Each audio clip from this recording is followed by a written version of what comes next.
Olá, começamos agora mais um Em Pauta aqui na TV Fevale. Hoje nosso assunto são os conflitos internacionais com o gancho dos recentes ataques à Síria por parte dos Estados Unidos e as reações de países aliados ao governo sírio, países que foram simpáticos também à atitude norte-americana. Nós vamos conversar aqui no estúdio com Rodrigo Perla Martins, professor do curso de História aqui da Fevale. Tem estudo nas relações internacionais, professor também, um doutorado nas relações internacionais, para tentar entender um pouco melhor esses conflitos e as possíveis consequências, especialmente em nível global. Professor, obrigado pela presença, em primeiro lugar, por ter aceitado o nosso convite para conversar sobre um assunto tão atual e tão grave, né, em termos globais hoje em dia. Obrigado pela presença. Grave e complexo, né, porque na realidade eu às vezes me pego olhando algum noticiário e vejo que a informação chega sem qualidade. Né, fragmentada, sem qualidade, sem contextualização. Sem contextualização. A gente vai tentar fazer um pouquinho disso agora aqui. A ideia de vir aqui é exatamente tentar qualificar um pouco essa informação que nós recebemos, né? Porque o sistema internacional ele é complexo, né? O sistema internacional ele tem interesses, não existe mocinho bandido. O sistema internacional é um sistema de nações que tem interesses estratégicos, políticos, econômicos, né? Militares, interesse em acesso a fontes petrolíferas, né? Acesso em rotas de oleodutos, né? Então eu não digo que o sistema internacional é um sistema hobbesiano, né? Mas é quase isso, né? Como diz um professor amigo meu, não tem mocinho ali naquele sistema, né? E especificamente no caso da Síria, a gente tem que tentar olhar pelo menos o conflito desde que ele começou, obviamente, né? Que é então na chamada, na dita a Primavera Árabe, né? Desde 2011, né? Começa na Tunísia, varre o norte da África. Teve consequências imediatas ali no Egito? Na Líbia, né? No Egito, né? Na própria Tunísia e tudo mais, que até hoje ainda carece de uma interpretação e algo um pouco mais apurado assim, sobre causas, interesses, né?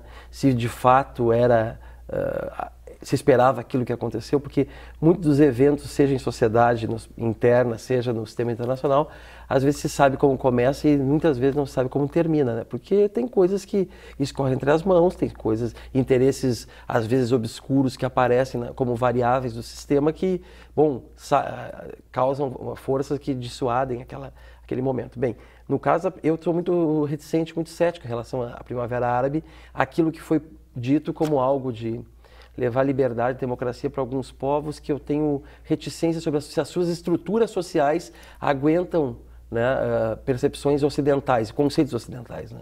Não que um povo não possa ser democrático, mas eu tenho muitas dúvidas se esse conceito de democracia liberal que se vive no Ocidente consegue se implementar em tão curto espaço de tempo em sociedades, né, muito antigas com outras estruturas sociais. Parece paradoxal, porque parece que se impõe uma democracia, de certa forma. Parece, não, tenta se impor. Então é um conceito meio paradoxal, né? Tentando impor uma democracia. Exato, né? Foi preciso se impor algo que deveria nascer, né, de algo natural. Só que só se nasce naturalmente quando tem estrutura para isso, né? Então... Mas é interessante que a Primavera Árabe, para quem não se recorda, foi um movimento e teve muita visibilidade nas redes sociais, especialmente de quem estava participando, ou mesmo da mídia internacional, né? Uma cobertura em cima disso. E pareceu, ao menos, uma coisa é parecer, outra é ser, né? Mas pareceu ser um movimento vindo do povo. Vamos dizer assim, que, Francisco, que no primeiro momento, sim, há uma população criticando um ditador, uma ditadura, estruturas ditatoriais, estruturas repressoras, né? Mas o que tu faz depois? Como é que se desenrolam os eventos depois disso? Agentes externos que podem financiar grupos que levam por um certo lado que não estava previsto, repressões dessa ditadura que amalgamam mais esse povo e há uma derrubada. Eu vou dar um exemplo bem específico, um pouco do Egito, né? Pegue o caso da Líbia, né? A Líbia, ela era um estado no norte da África que ela mantinha o norte da África de maneira, vamos dizer assim, estável, né? Por mais que quase impressionante possa parecer, o Muammar Gaddafi ele mantinha a Líbia e o norte da África estável. Inclusive ele se vangloriava em dizer que ele limpou a Al-Qaeda do norte da África, né? Quando a Europa intervém ali e incentiva grupos, né, anti-Gaddafi numa dita primavera árabe, o que a França principalmente, porque o Gaddafi estava negociando cortar fornecimento de gás no momento do inverno na Europa, a França, quando incentiva grupos ali a derrubar o Gaddafi, ela faz com que grupos que estavam fora da Líbia venham, acabem com o Estado da Líbia. Hoje a Líbia não existe mais, né? A Líbia é um conjunto de comunidades que, lutando por tentar estabelecer um governo, né? O pessoal fugindo para a Europa, né? Ali naquela travessia que o Mediterrâneo se tornou uma mortalha para os povos do norte da África. Então, para ver como às vezes pode começar de um jeito e não termina como se imagina, né? E no caso específico da Líbia, houve uma intervenção francesa muito forte. A OTAN jogou muito com aquilo para derrubar o Gaddafi, né? Até porque o Gaddafi não tinha entregue os postos de petróleo para as companhias petrolíferas europeias, né? Então, eu sou um pouco reticente em relação à dita Primavera Árabe com aquilo que foi construído, no sentido de liberdade, democracia, eu tenho dúvidas, né? E no caso sírio também tem a ver, né? Na realidade, de novo, a população foi para a rua, né, contra uma ditadura, certo, que já vinha de uma família, né? Quando Bashar al-Assad assume no lugar do pai dele, né, havia grupos opositores, né? Na realidade, a Síria, o Iraque e Israel eram os 3 países, né, Israel ainda continua, né, e a Síria ainda está de pé, os 3 países mais laicos daquela região. Né? Quando eu digo laico é assim, mulheres acessam cargos na universidade como professores, mulheres acessam cargos de oficiais no exército, não andam com burca, né? Então são estados, né, que separaram Estado e religião. Israel é um Estado laico, o Iraque era um Estado laico e a Síria é um Estado laico. Só que com um grupo, agora pegando o caso específico do Iraque e Síria que a gente está falando, com grupos opositores a quem está no poder, né? E aí então, quando vem a Primavera Árabe, né, a Arábia Saudita, o Catar e os Estados Unidos começam a treinar grupos que se opõem à família Assad e começam a fornecer armas e fazer treinamento em bases no Catar. O que acontece? Eles provocam uma guerra civil, o governo Assad, um governo muito fraco, ele não tinha tanto exército quanto parecia, começa uma grande guerra civil, certo? Bom, que está durando quase já 6 anos, com 350 mil mortos, né? A Síria quase deixou de existir, quando surgem então vários grupos vinculados ou não à Al-Qaeda, né? Ao Nusra, né? A própria Al-Qaeda, né? Que antes se degladiavam entre si, começam a se unir. Esses grupos só começam a refluir, tanto é que eles fundam um califado, né? do Estado Islâmico. O Estado Islâmico é um conjunto de vários grupos radicais islâmicos, né? Que querem implementar a Sharia num Estado que é laico. Né? Pega o caso da Síria, a Síria não privatizou postos de petróleo e o Estado Islâmico vendia o petróleo das regiões que eles ocupavam via Turquia para empresas norte-americanas. Então, às vezes, a gente fica perguntando, tá, mas os Estados Unidos apoiava? Depende de como tu vê os Estados Unidos. Né? O Obama bombardeava os grupos, o Estado Islâmico, mas as empresas americanas que vendiam armas, que tinham interesse em acessar aqueles postos de petróleo, não. Quando está se falando dos Estados Unidos, tem que falar de quem a gente está falando. Está falando da presidência, do FBI, da CIA, do complexo petrolífero, de quem tu está falando, entendeu? Então não é assim, o Obama não quer mais apoiar o Estado Islâmico. O Obama nem apoiava, entendeu? Então, é um conjunto de redes, de relações aí por isso que eu critico muito a forma como chega esse tipo de informação aqui. Onde é que a Rússia entra, né? A Rússia, ela quer manter estável essa região, porque para ela é importante, é a única base náutica que eles têm no Mediterrâneo, certo? E eles então deslocam muita força para lá, porque sabem que no dia que eles perderem a Síria, eles ficam sem acesso àquela água quente. A Rússia precisa de água quente sempre. Ela só tem acesso à água gelada. Então ela sempre disputa alguma coisa no Adriático e no Mediterrâneo, né? Então ela mantém aquelas relações com a Síria. Ela demonstra toda uma força de novos armamentos que a Rússia, depois da queda da União Soviética, ela meio que sai de cena do cenário internacional, ela fica mais mantendo alguns interesses no mundo regional dela, na Ásia Central, ex-Ásia Central Soviética, no Extremo Oriente, algumas disputas com o Japão, e agora ela volta à cena. Por quê? Porque o Putin tem muito interesse em manter o Assad. Se nós observarmos, quando se fala numa possível solução da guerra da Síria, é assim, a Rússia, a China e o Irã dizem assim, temos que manter, é uma discussão de paz com o Assad, enquanto Estados Unidos, Arábia Saudita, é sem Assad. Essa semana mesmo, foi falado Secretário de isso. Estado americano. O secretário de Estado americano disse que não tem solução se Assad continuar no poder. Sim, eu acho que o secretário americano ele está batendo de frente com o Trump, né? Porque o Trump, o que ele fez de mandar 95 mísseis, né, em bases sírias, até foi uma coisa que foi inesperada. Porque um dia antes ele tinha dito que a atuação russa na Síria era importante e não poderíamos ver o Assad como ditador. Se aproveitou de um fator surpresa. Talvez. Houve ali, de um dia para o outro, houve uma mudança de conjuntura no Departamento de Estado, que não se sabe bem qual é o que ele quer mostrar com isso. Até porque o governo Trump não dá para ser categórico em relação a ele, né? Então, é um louco, não sei o quê. É um populista de direita norte-americana, sem problema algum, só que ele ainda está se colocando, né? Ele ainda não, vamos dizer assim, não dominou todos os espaços de poder nos Estados Unidos. E o Departamento de Estado, tanto é que a primeira vez que aparece o chefe do Departamento de Estado na televisão foi ontem, quando ele veio para a Rússia. Até então ele não aparecia, se tu observou, porque ainda... Era muito centralizado na figura do Trump, presidente. Então, e essa administração está tomando, vamos dizer assim, pé da situação que foi deixada pelo Obama, entendeu? Então, ontem o cara da primeira entrevista coletiva, né? Ninguém conhecia, eu não conhecia ele, não sei se tu conhecia, é uma coisa estranha, né? É muito estranho, um personagem chave, né? Claro. Bom, eu vou fazer um rápido intervalo aqui para terminar o nosso primeiro bloco. No próximo bloco eu queria seguir nessa questão, já que a gente introduziu os Estados Unidos, para falar dessa atuação americana, especialmente em relação ao conflito sírio, e aí a gente poder abrir também outras questões relativas aos Estados Unidos intervindo em conflitos internacionais ou entrando em conflitos internacionais. Nós já voltamos com o nosso Em Pauta, falando aqui sobre conflitos internacionais.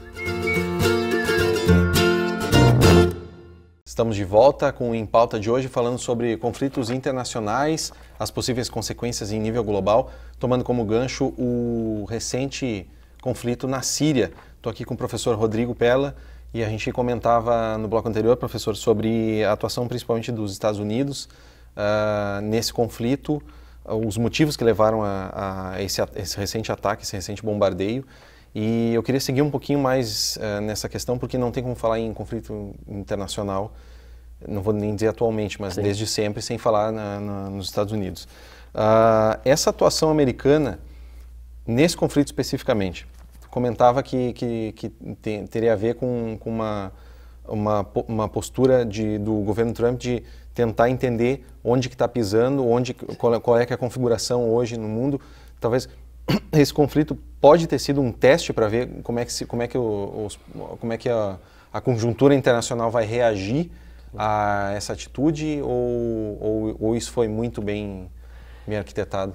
Quando a gente fala que a administração Trump está tomando pé da situação em nível global, porque a atuação norte-americana é a nível planetário, né? Eles jogam xadrez todos os dias, assim, imagina, se tu tem uma ideia, eles têm 200 mil soldados espalhados em 175 bases militares, sejam bases navais ou bases terrestres. Tu consegue dizer que são 200 mil militares, cara? Isso aí é mais que o nosso contingente. Então, para ter uma ideia, como eles jogam todos os dias, né? E jogam com interesses legítimos, né? Então, disputas políticas, estratégia. E me parece, né, é muito estranho, vamos pegar o caso aquele ataque químico à cidade, me foge o nome agora, na Síria, né? Foi semana passada, onde a ONU não tem certeza ainda quem é que lançou aquele. Só se sabe que há 3 dias antes, na Turquia, 2 militantes do Estado Islâmico tinham sido flagrados, né, na fronteira com 200 quilos de gás sarin, né? Então, a imprensa ocidental, quando eu digo que ela não informa bem, eu não estou falando mal dela, dizendo que a informação vem quebrada, ela vem fragmentada, não sei se de propósito ou não, colocaram no colo da Rússia, assim, no mínimo que ela, por apoiar o Assad, apoiou o ataque que o governo sírio fez a cidade, me foge o nome agora. Pode ser... Khan Sheikhoun. Khan Sheikhoun. Na província de Idlib. Idlib, exatamente, a província de Idlib, Khan Sheikhoun.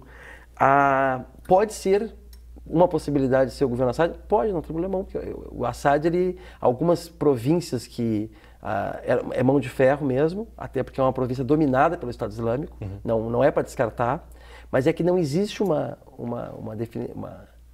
certeza disso. Pode ter sido o Estado Islâmico, até mesmo para provocar a entrada do Trump, dos Estados Unidos, em atingir bases militares sírias. Até então, as bases militares sírias não tinham sido atacadas por força americana, mas sim só por grupos rebeldes financiados e armados pelos Estados Unidos. É bem diferente, né? Então, há um conjunto. É muito estranho que um dia antes o Trump tenha dito que o Assad não era um ditador, e no dia seguinte ele, vamos dizer assim, se obriga a lançar 95 mísseis em instalações governamentais sírias. Isso ainda está por ser resolvido. Eu não estou dizendo aqui que aquela população que sofre com morte, o refúgio e com ataque químico é uma população sofrida, que merece a nossa solidariedade, inclusive em recebermos os refugiados, né, em todas as partes do planeta. Aliás, né, isso é indico um outro programa, porque a Europa é a que menos recebe refugiados, né? Quem mais recebe é o Irã, a Jordânia, e o Brasil recebe muitos refugiados. Muitos, sim. Aqui em Novo Hamburgo nós temos diversos refugiados. Então, eu nem estou falando dessa população que merece nossa solidariedade, nosso repúdio a esse ataque químico. Agora, tu dizer que foi A, B ou C é muito diferente, né? Então...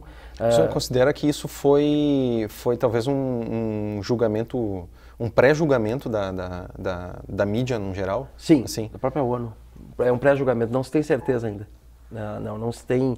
Tanto é que o ataque americano às bases governamentais sírias, base aérea principalmente, houve um contato entre um oficial americano e um oficial russo, né, para dizer, no mínimo dizer assim, tira teus homens de lá porque vai cair bomba, né, até para evitar, vamos dizer assim, esse ataque direto. Porque na realidade o governo sírio e o jeito que a Síria está, ele é um governo de disputa, né?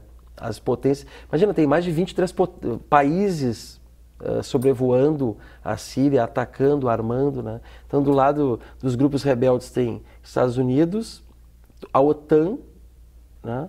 A Arábia Saudita, Israel e o Catar. Então, só o OTAN pega uns 13 países, mas dá uns 20. Do lado do governo sírio tem a China, tem o Irã, tem a Rússia, com grandes contingentes militares e sobrevoos. Quer dizer, é um conjunto de forças que tem ali. E, no fim, quem acaba pagando pato é a população civil. A população civil. A população civil que coitada, vamos dizer assim, mesmo aquela população que mora sob o domínio do Estado Islâmico, é uma população que sofre, né? Tem que criar os filhos, tem que mandar para o colégio. E isso é uma coisa que a gente não pode perder de vista, né? Enquanto a gente faz uma análise aqui, não podemos esquecer que tem uma população que sofre com isso, né? Que, bom, quer levar uma vida... Mas esse ataque químico, ele é duvidoso.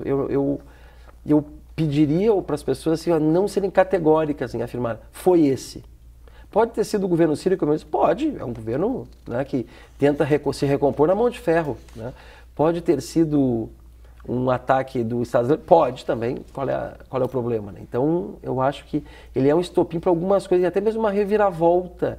Tem alguns considerando, inclusive, que a guerra na Síria pode ser uma pré-guerra mundial, inclusive alguns comparando a guerra na Síria, a Guerra Civil Espanhola, que foi um momento anterior à Segunda Guerra, onde forças políticas se debateram e depois, em seguida, se confrontaram na Guerra Mundial mesmo. Eu acho difícil, assim, comparar eventos tão longos na história, né? Mas algumas coisas lembram muito, né? Eu ia entrar justamente nessa questão, e talvez pela informação fragmentada ou errônea em muitos casos, isso tenha se configurado. Se cria aí um clima de terror generalizado para o mundo, que em algumas vezes, a gente sabe disso ao longo da história, você sabe melhor do que ninguém, se cria esse clima com motivos, né?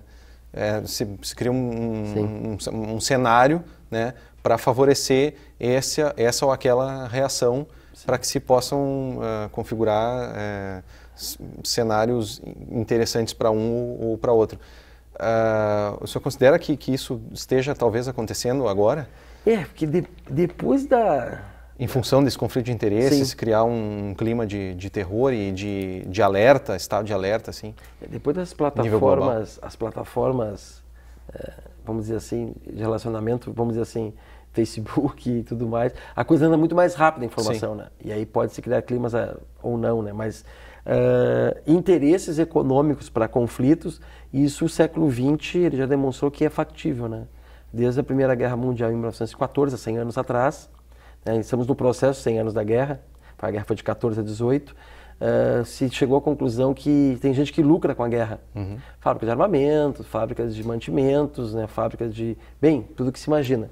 E não é muito difícil de fazer a relação, considerando que, pega o caso, né, que as ações da empresa que fez os mísseis americanos aumentaram 2% na Bolsa. Uma economia estável tem um aumento de 2% na Bolsa, isso é muita grana, isso é muito dinheiro que rola. Então, interesses econômicos diretos, isso é uma coisa que existe. Agora, daí achar que conflitos locais podem levar a um conflito mundial, é aquilo, na história a gente não costuma prever futuro, né? A gente, pelo menos, lança a tendência do que pode acontecer. O que causa muito espanto é a extrema ponderação da Rússia e do Putin em relação a várias coisas, né? E me parece que o Putin está muito mais a fim de negociar, né, bases para uma Rússia se colocar no sistema internacional de maneira, vamos dizer assim, um pouco melhor colocada, porque se o Putin... Do que realmente se envolver em uma guerra. Exatamente, porque se ele quisesse de fato se envolver numa guerra, já teria. A gente não pode esquecer que mataram o embaixador russo em Ankara. Sim. Pelas costas. A Turquia derrubou um caça russo na divisa com a Síria, com a Turquia. Ou seja, só fazendo um paralelo, o assassinato do arquiduque Ferdinando já aconteceu, exatamente, né? Então já teria... Se tu quisesse fazer uma relação... até um assassinato aconteceu, né? Então observa como... me parece... Já teria estourado, né? Algo, exato. sim. E a Rússia pondera muito mais, tanto é que a Turquia, lá o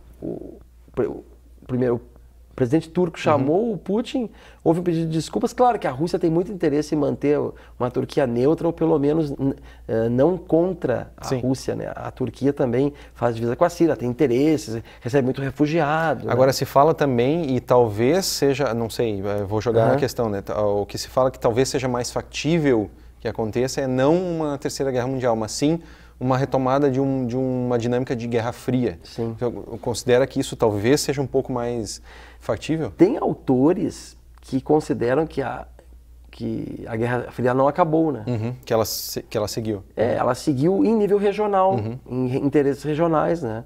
Rússia disputando... Mais escondida. Na sua região de atuação, que seria a Ásia Central, o extremo da Ásia, né, na região dos Balcãs. A Guerra Fria que deixou de existir foi uma Guerra Fria em nível planetário. Né? E aberta. Exato, agora está muito mais, vamos dizer assim, pontual. Né? Claro que às vezes há colaboração também, né, mas tem autores que defendem que não, que ela sempre existiu em maior ou menor intensidade. Agora uma Rússia com seus interesses regionais, né? Tanto é que na questão da Crimeia, a Crimeia está em aberto ainda, a Rússia anexou, né, a Crimeia e sofre um embargo violento e como eu disse, se a Rússia quisesse alguma coisa mais forte, pelo embargo que ela sofre do Ocidente, por derrubada de avião, pela morte, porque tu assassinar um embaixador na frente das câmeras equivale tu assassinar o presidente, porque o embaixador é a representação, né? É a mesma coisa que tu invadir uma embaixada e botar cara, a embaixada é o país naquele... Então, não sei, às vezes me parece que é muito mais de mídia essa ideia. Eu não digo mídia, televisão, não é isso, né? Sim. As mídias sociais divulgam coisas que repercutem de maneira que a gente não tem ideia de qual é o impacto, né, de uma possível terceira guerra. Mas que há interesses globais sendo jogados na Síria nesse momento, sim. Rússia, Irã e China de um lado, Israel, Estados Unidos e Turquia de outro, né? Então há interesses globais. Se vai levar isso a uma guerra global, bom, aí é outra coisa que não tem como afirmar de maneira categórica. Para ir encaminhando para o nosso final aqui, eu queria colocar, a gente comentou aí no intervalo, antes da gente começar a gravar, o Brasil nessa conjuntura, né? Onde é que fica o Brasil nesse conjunto todo? Como se relaciona com esses conflitos internacionais, não estando diretamente relacionado a um conflito internacional? Não me lembro a última vez que o Brasil esteve relacionado, ou se esteve, aí eu vou jogar a pergunta para o professor de História responder. Essa nossa tradição o senhor comentava antes da gente começar a gravar, do Brasil achar que o mundo é cor-de-rosa, né? De certa forma, assim, uma visão um pouco romântica assim, e tal, e de se manter fora disso e tal. Como é que é essa relação hoje? O último conflito que o Brasil, vamos dizer assim, entrou foi a Segunda Guerra. 25 mil soldados, né, etc. e tal, do lado dos aliados. Mas depois disso, nos últimos 70 anos, o Brasil tem enviado tropas de paz, né? mandou para o Haiti. O Haiti, temos tropas, né? Todos nós temos conhecidos que foram para o Haiti em algum momento, né? Soldados, oficiais. Eu tenho um amigo oficial que voltou há pouco, inclusive. Agora, o Brasil tem essa tradição pacífica na política externa. A política externa brasileira trabalha na lógica da paz e não se intrometer nas questões políticas internas dos países, né? Desde 2011, né, desde o primeiro governo Dilma até agora, o Brasil se retira um pouco do cenário internacional, né, deixa um certo protagonismo que teve no final do governo Fernando Henrique, depois dos 2 governos Lula, onde o Brasil jogou muito lá fora, criando grupos de trabalho, grupos políticos para colocar na pauta, na agenda internacional, questões do Brasil, como a fome, como a questão do petróleo. A questão das relações internacionais, exteriores, era muito... Estava sempre na pauta, né? Estava sempre na pauta Então eu digo, desde o ano 2000, especialmente, final do governo Fernando Henrique, até 2010, o Brasil ele tentou se tornar um protagonista em alguns assuntos, né? Econômicos, ambientais, a questão BRICS, assume a frente. Assume frente, exatamente. Só que desde 2011, já na posse da Dilma, no primeiro governo, há uma mensagem ao Itamaraty dizendo que a gente vai se retirar do cenário internacional. E sendo que o Brasil foi audacioso, assim, tentou mediar a questão Israel-Palestina junto com a Turquia, lá ainda com o presidente Lula. O Brasil teve em vários fóruns de discussão, né, a respeito de qual é que é a opinião do Brasil, para onde é que... e muitas vezes ganhou, porque a figura, tanto do Fernando Henrique no finalzinho, como a própria figura do Lula, figuras muito cativantes no cenário internacional. O Fernando Henrique por ser um sociólogo, o Lula por ser um operário que chegou à presidência. Então isso é uma coisa que o Lula aproveitou muito. Né? E enquanto a Dilma, ela se retira um pouco. O Brasil se retira do cenário, o chanceler, o patriota, passa a ter um perfil mais... condizendo até com a presidente, assim, o cara não dá muita opinião, né? Agora, nesse governo que estamos, né, é um governo, me parece, de transição, ninguém sabe para onde é que vai. Um governo mais preocupado em questões internas, sua legitimidade, as ditas reformas, né? Me parece que o que tem de envolvimento deste governo, por exemplo, com questões externas, é mais a opinião externa a respeito de como aconteceu tudo aqui dentro, tal, do que qualquer outra coisa. Exatamente, tanto é que o chanceler mudou, era o Serra, uma atuação muito fraca, e agora entrou a Aloysio Nunes Ferreira, que ninguém sabe bem, né?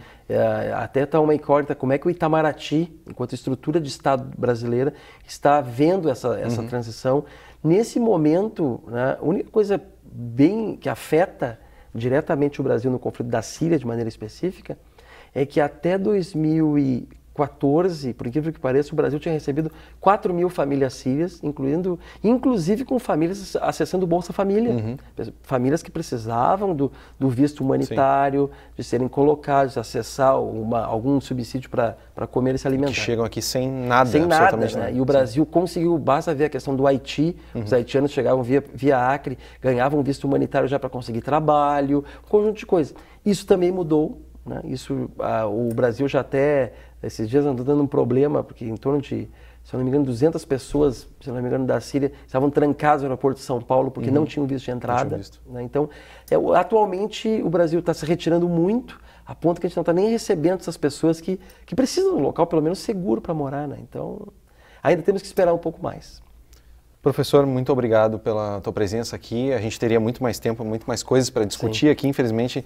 O tempo parece longo, mas acaba sendo curto para questões macro, especialmente questões globais como conflitos internacionais. Mas eu agradeço a tua presença aqui, muito obrigado e vamos discutir mais vezes a respeito. Tá bom, obrigado. O Em Pauta de hoje fica por aqui. Você pode acompanhar este e outros programas no nosso canal do YouTube, youtube.com/tvfevale, e novidades na nossa programação no facebook.com/tvfevale. Nós voltamos na semana que vem. Até mais.